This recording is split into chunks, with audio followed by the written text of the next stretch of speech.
আসসালামু আলাইকুম। বর্তমান সময়ে আমাদের বাংলাদেশে অফিসিয়ালি প্রতিটা নাগরিকের জন্য 4টি জিনিসের প্রয়োজন অপরিহার্য। ন্যাশনাল আইডি কার্ড মানে ভোটার আইডি কার্ড, পাসপোর্ট, জন্ম সনদ, মৃত্যু সনদ। আপনি বেঁচে থাকলে 3টি জিনিস মাস্টবি লাগবে। ওই যে বললাম, ভোটার আইডি কার্ড, পাসপোর্ট, জন্ম সনদ।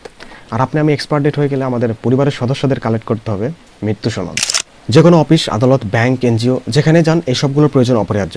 দ্যাটস ওয়াই আজকের ভিডিওর মূল topics online birth certificate and death certificate registration record verification process. আপনি যদি আমাদের ভিডিওর নতুন ভিডিও থাকেন, please hit the like button and must be subscribe our YouTube channel. আর আপনি যদি আমাদের ভিডিওগুলো ফেসবুক থেকে দেখেন, অবশ্যই আমাদের ফেসবুক পেজটি ফলো রাখবেন। So let's begin the show. Okay, আপনার হাতে থাকা মোবাইল অথবা কম্পিউটারে যে কোনো একটি ব্রাউজার ওপেন করবেন। ব্রাউজারের সার্চ বারে গিয়ে বার্থ সার্টিফিকেট অনলাইন লিখে সার্চ করবেন। প্রথমে আমাদের কাঙ্ক্ষিত ওয়েবসাইটে চলে আসবে bdris.gov.bd। এখানে ক্লিক করবেন। উপরে স্ট্রাকচারের প্রথম সিরিয়ালে রয়েছে জন্ম নিবন্ধন ট্যাব। এই ট্যাবের প্রত্যেকটি এক একটি গুরুত্বপূর্ণ অপশন। পরিচয় করা দিয়ে প্রথমে রয়েছে জন্ম নিবন্ধন আবেদনের বর্তমান অবস্থা।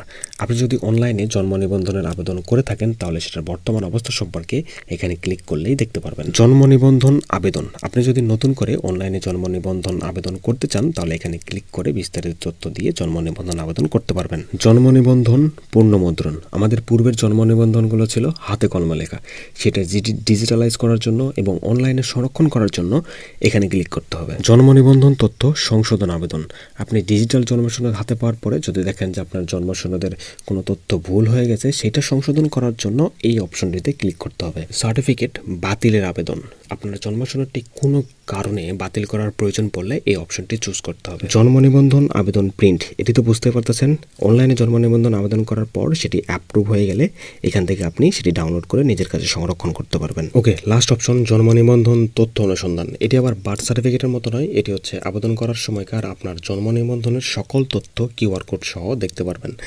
যেমন কত তারিখে আবেদন করেছিলেন, আবেদন করার সময় আপনি কী কী তথ্য প্রদান করেছিলেন, আপনার আবেদনটি কত তারিখে অ্যাপ্রুভ হয়েছে, এরকম এই সকল বিস্তারিত সকল তথ্য পাবেন। চলুন আমরা দেখে নিই কিভাবে জন্ম নিবন্ধন তথ্য অনুসন্ধান করবেন। এই জন্ম নিবন্ধন অপশন থেকে জন্ম নিবন্ধন তথ্য অনুসন্ধান ট্যাবে ক্লিক করবেন। বার্থ রেজিস্ট্রেশন নাম্বার, আপনার জন্ম নিবন্ধনে যে নাম্বারটি রয়েছে সেই নাম্বারটি এখানে টাইপ করবেন। তারপর ডেট অফ বার্থ, আপনার জন্ম নিবন্ধন অনুযায়ী আপনার জন্ম তারিখটি এখানে দিবেন। দেন নিচে যে জ্ঞানিতিক সংখ্যা দেখতে পাচ্ছেন এটা সলভ করে সার্চ বাটনে ক্লিক করবেন। এটি হচ্ছে জন্ম নিবন্ধন তথ্য অনুসন্ধান প্রক্রিয়া। আপনি চাইলে এটি প্রিন্ট আউট করে বিভিন্ন কাজে লাগাতে পারবেন। প্রিন্ট আউট করার জন্য এখানে নির্দিষ্ট কোনো অপশন দেওয়া নাই, কিন্তু আপনি কম্পিউটারে কিবোর্ড থেকে Ctrl+P চাপলে A4 পেজে অটোমেটিক সাজানো গোছানোভাবে দেখতে পারবেন এবং আপনি প্রিন্ট আউট করে নেবেন। Now let's talk about online death certificate registration record verification বা মৃত্যু নিবন্ধন সনদ। এটিও হুবহু জন্ম নিবন্ধন অপশনের মতোই একই রকম আবেদন প্রক্রিয়া এবং অনুসন্ধান প্রসেস।